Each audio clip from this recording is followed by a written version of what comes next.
Bonjour. Les Jeux Olympiques en sursis jusqu'au 20 février. C'est en effet ce jour-là qu'expire l'ultimatum de Jimmy Carter. Si les troupes soviétiques sont encore en Afghanistan le 20 février, les Américains ne participeront pas aux Jeux Olympiques d'été. La bombe a été lancée hier soir. Elle provoque un profond désarroi dans le mouvement olympique, d'autant plus que le président américain invite les Occidentaux à le suivre, soit pour boycotter, soit pour obtenir le transfert des Jeux dans une autre ville que Moscou.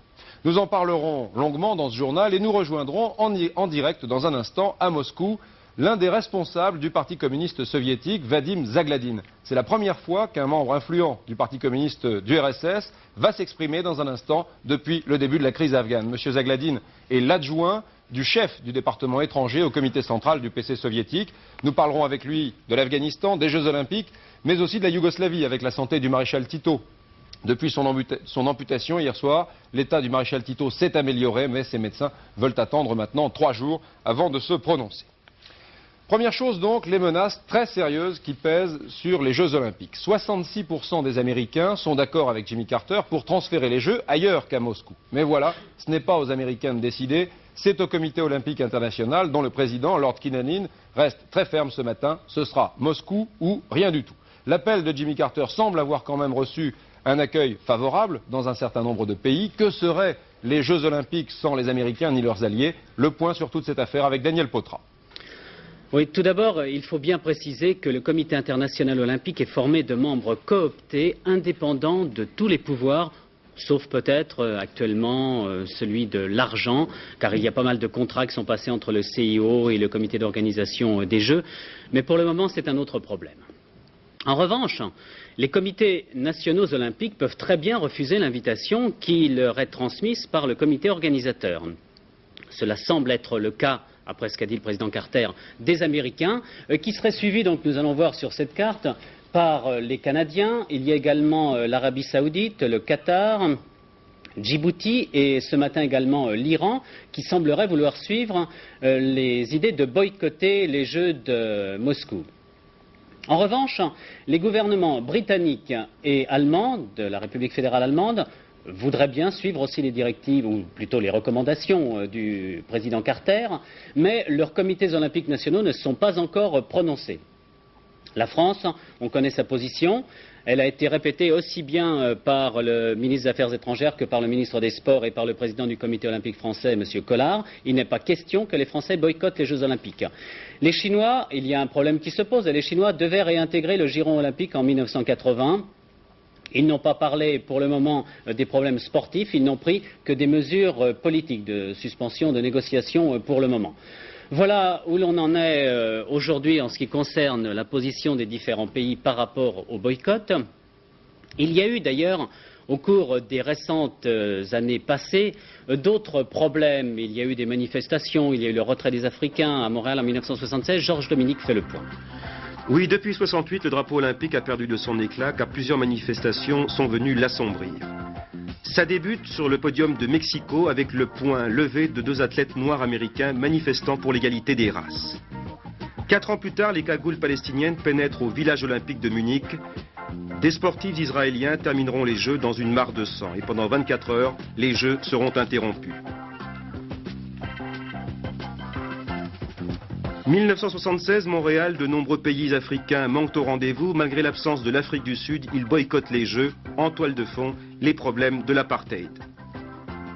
Si Moscou se déroule sans les athlètes US, les compétitions seront dévalorisées, car les 2 super grands se partagent également la suprématie sur le terrain olympique. À Munich, l'URSS totalise le plus grand nombre de médailles, 99 contre 94 aux États-Unis, qui terminent en 2e position.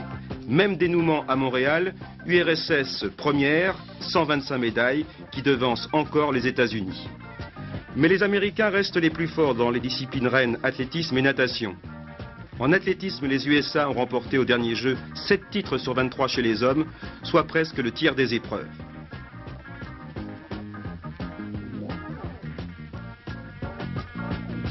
Avec l'athlétisme natation et dans les bassins, la domination US a été encore plus écrasante. 12 médailles d'or sur 13, des chiffres éloquents.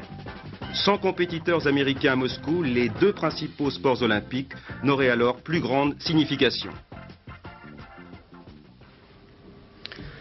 Oui, les propositions du président Carter, donc déplacer les Jeux Olympiques, c'est matériellement et techniquement impossible à moins de 6 mois de ces Jeux. Les annuler, ça s'est déjà produit.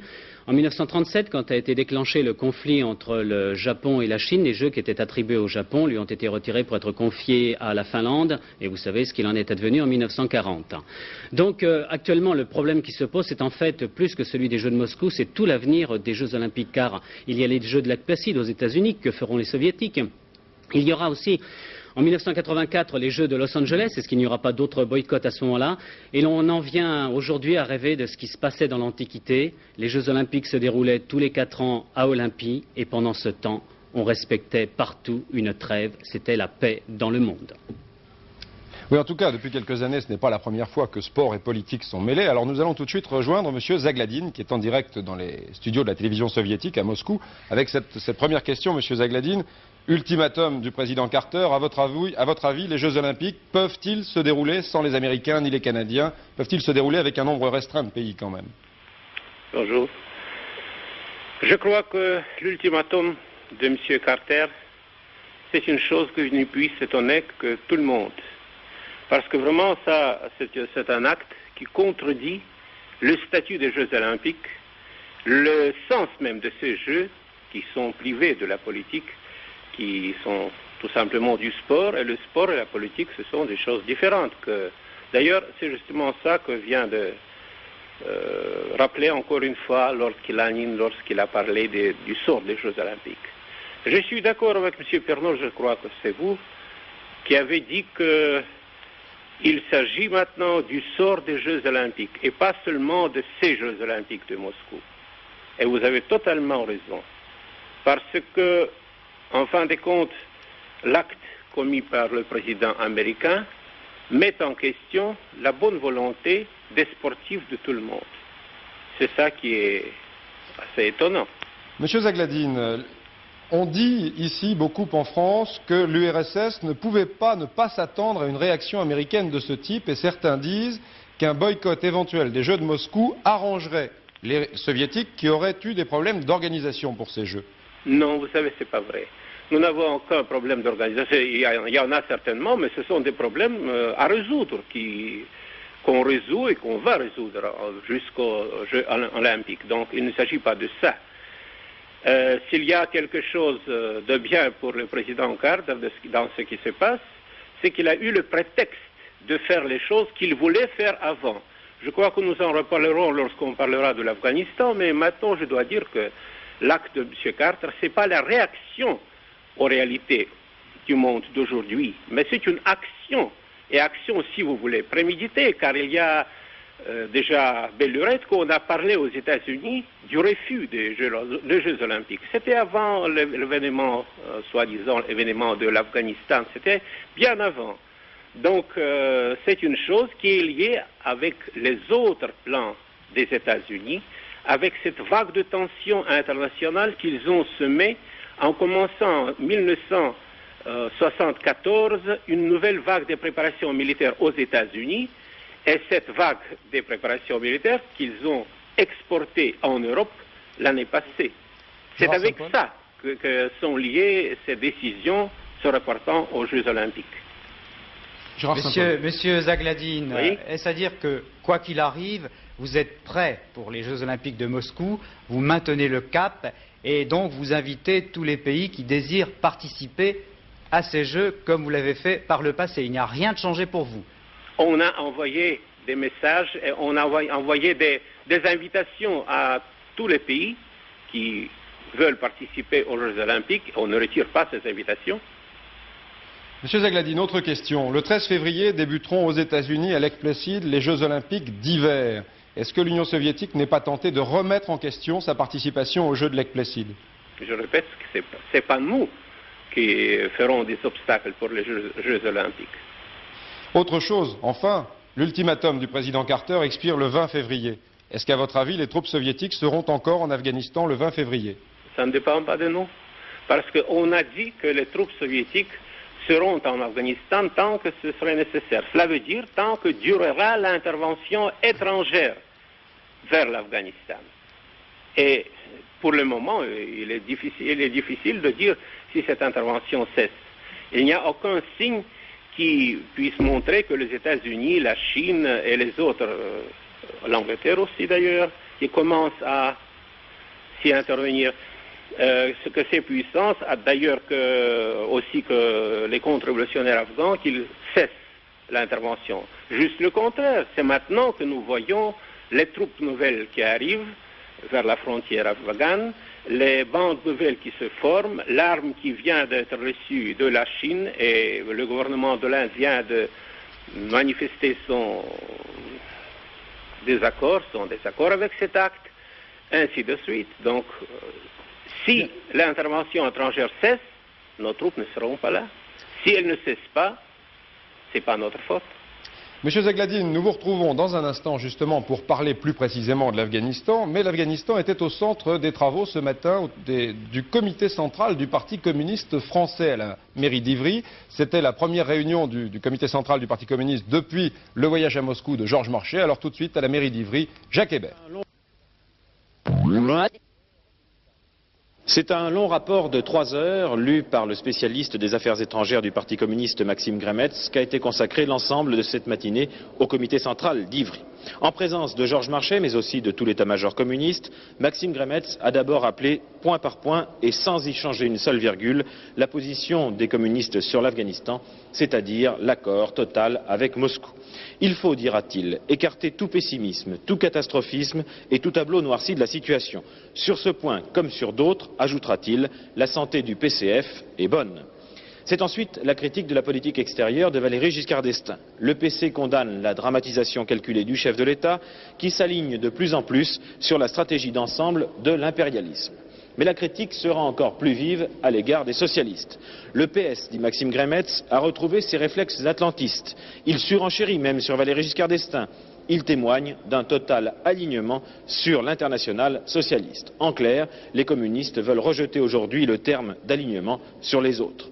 Demain, il y a toute chance pour que le comité central approuve à une grande majorité, même à l'unanimité, la politique extérieure de Georges Marchais.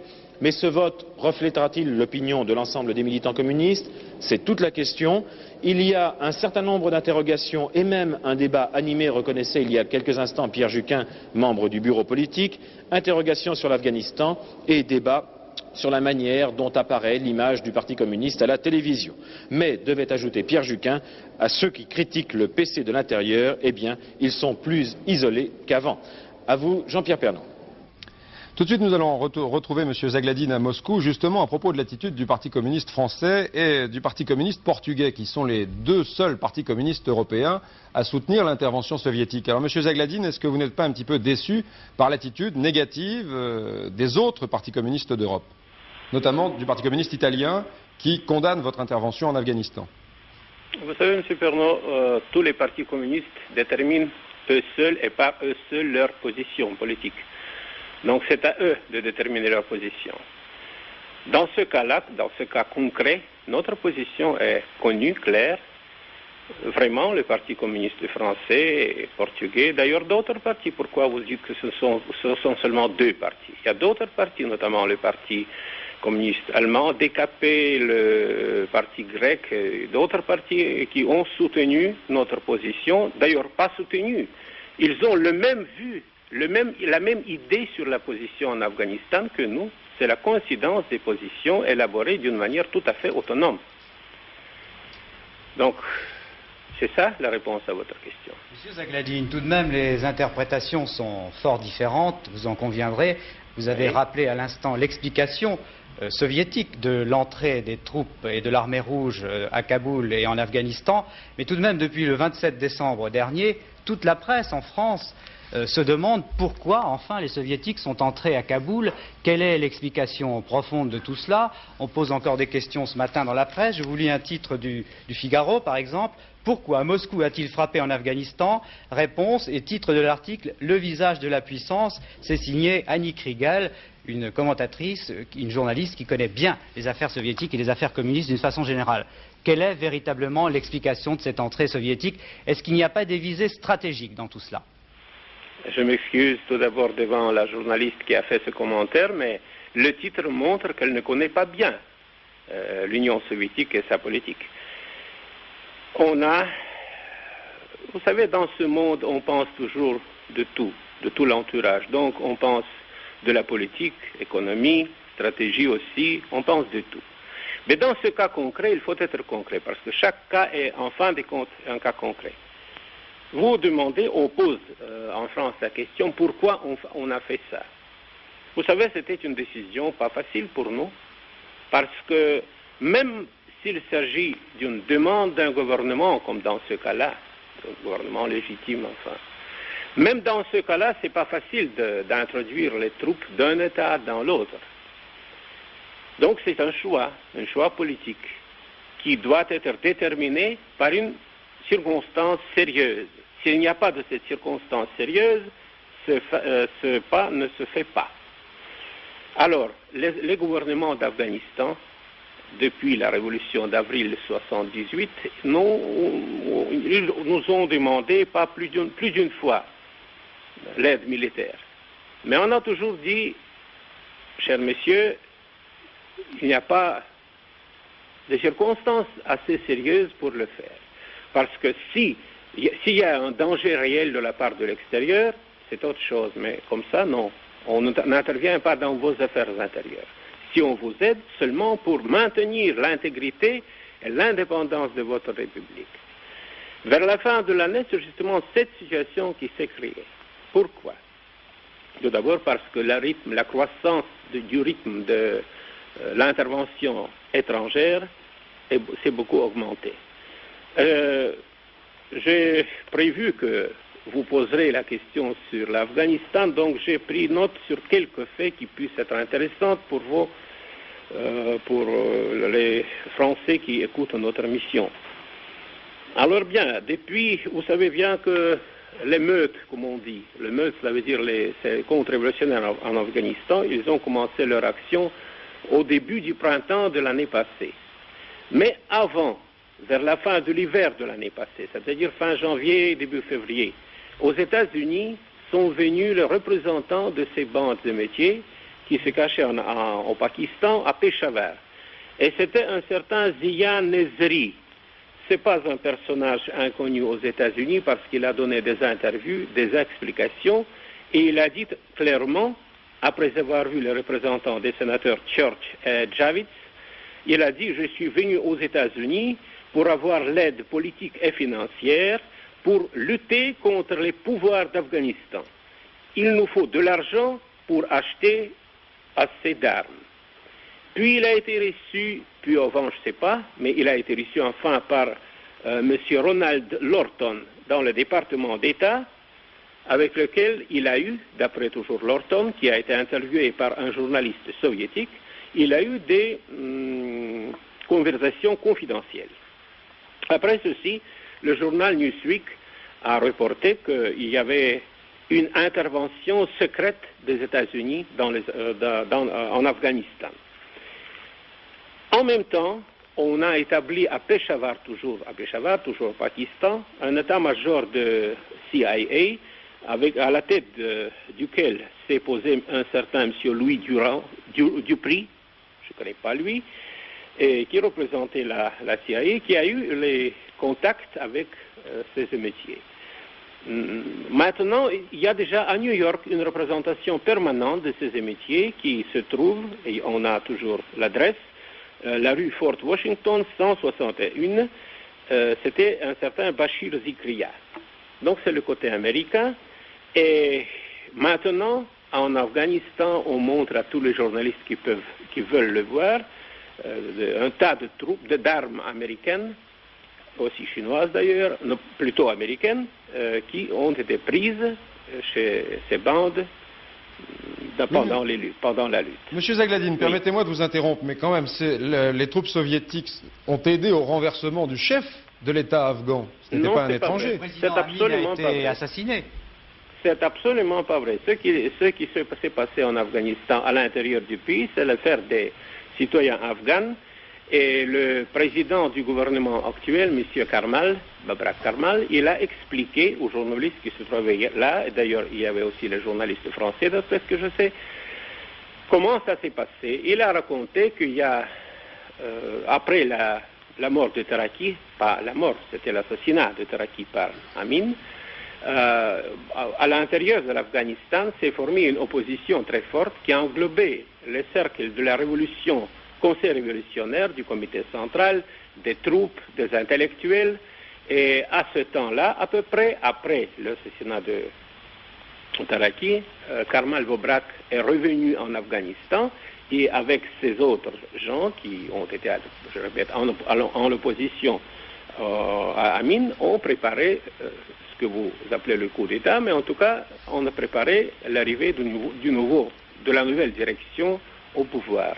Monsieur Zagladine, nous allons passer à un autre sujet maintenant, car le temps presse. L'autre point chaud de l'actualité, c'est bien sûr la Yougoslavie. Après 24 heures de confusion, on a appris hier soir que le maréchal Tito avait été amputé. Quelle est la situation ce matin à Belgrade? Tout de suite, rejoignons notre envoyé spécial Régis Faucon en Yougoslavie. Nous t'aimons, nous sommes avec toi et nous te souhaitons un prompt rétablissement. Titre ce matin le très austère journal du parti yougoslave, Borba, résumant assez bien le sentiment de toute la population. Une population d'autant plus surprise et émue qu'elle revient de loin. Elle savait finalement peu de choses et on lui apprend tout à coup que le président a été amputé de la jambe gauche. Hier soir, à la télévision, la nouvelle a fait l'objet d'un communiqué de 6 lignes seulement, mais c'était tout de même le plus long communiqué publié jusqu'à maintenant. D'autre part, on fait état de mouvements de troupes, de renforcement de la sécurité autour de l'aéroport, des ambassades et des bâtiments publics. Dans le contexte actuel, cela prend bien sûr une dimension particulière, même si les Yougoslaves s'évertuent à faire croire que tout cela n'a qu'un caractère routinier. Tout le monde s'imagine que nous sommes actuellement en train de prendre des mesures nouvelles pour faire face à quelques menaces, disent-ils. Nous n'avons pas besoin de cela, car prêts, nous le sommes déjà, et nous l'avons toujours été. Régis Faucon, TF1, Belgrade. Monsieur Zagladine, l'après-titisme, manifestement, et quoi qu'il arrive, a déjà commencé. Et tout le monde dit ici que, finalement, l'attitude des Soviétiques à propos de la Yougoslavie sera le véritable test pour la détente en Europe. Alors, quelle sera cette attitude? Est-ce qu'il y aura intervention ou non? Est-ce que la neutralité traditionnelle sera respectée par Moscou? Vous parlez toujours de la Yougoslavie, oui? Bien sûr. Oui. À propos de la Yougoslavie, c'est très facile de répondre parce que notre direction, c'est-à-dire le camarade Brejnev, secrétaire général du parti et notre président, a envoyé un télégramme à camarade Tito dans lequel il a souhaité bonne santé, rétablissement le plus tôt possible et activité pour la cause de la paix et de l'amitié entre nos deux peuples. Et ce télégramme reflète la position de l'Union soviétique qui est toujours stable, et toujours la même envers la Yougoslavie. C'est un pays socialiste, notre pays frère, pays avec lequel nous avons de très bonnes relations gouvernementales. Nous avons de bonnes relations des partis avec la Ligue des communistes yougoslaves et nous souhaitons tous les soviétiques souhaitent le rétablissement au président Tito. En tout cas, notre attitude envers la Yougoslavie restera toujours celle qui existe aujourd'hui. J'ai entendu parler, j'ai lu dans les journaux, dans certains journaux plutôt, parce que c'est pas toujours comme ça qu'on écrive comme ça, mais j'ai lu dans certains journaux que nous nous préparons à une certaine attaque ou intervention. C'est pas notre attitude. On n'intervient pas dans les affaires des autres. C'est au peuple yougoslave de se décider de lui-même, comme au peuple soviétique ou à d'autres peuples de se décider d'eux-mêmes. Notre volonté... Avant de quitter Moscou. Peut-être. Monsieur Zagladine, excusez-moi. Oui, et pour conclure en quelques mots, au fond, avec tous ces bouleversements, tous les problèmes que connaît maintenant l'actualité internationale, quel est votre diagnostic de la détente? Et vous venez notamment d'interrompre vos négociations avec la Chine. Tout ça inquiète tout le monde ici en Occident. Pardon, c'est pas nous qui avons interrompu le contraire, mais le résultat est le même, disons. Oui. Les Chinois ont dit ça eux-mêmes. Mais quant à la détente, c'est une question vraiment très importante, très sérieuse.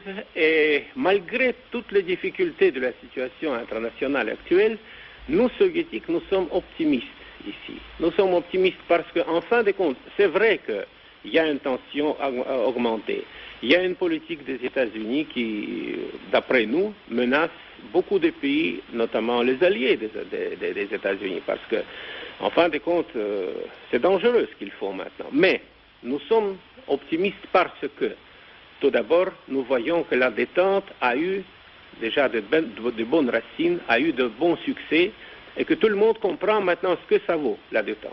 Deuxièmement, nous sommes optimistes parce que les forces qui sont pour la détente, ne s'agisse-t-il de forces d'État ou des forces populaires, des forces de l'opinion publique, ils sont nombreuses ces forces et puissantes. Ensuite, on croit à une chose qui n'est pas matérielle peut-être, mais qui est très importante, c'est la raison.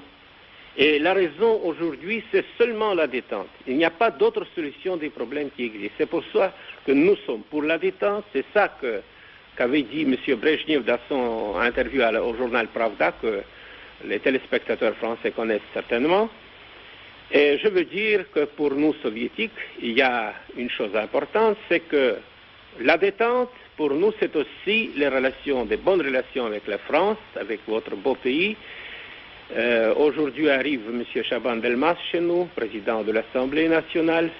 Nous allons parler avec lui et on va parler avec lui justement de la détente, de l'amitié de nos deux pays qui ont commencé cette détente, qui ont fait un très grand apport dans son développement et maintenant cet apport d'après nous doit être encore plus grand, encore plus important, plus pesant si vous voulez.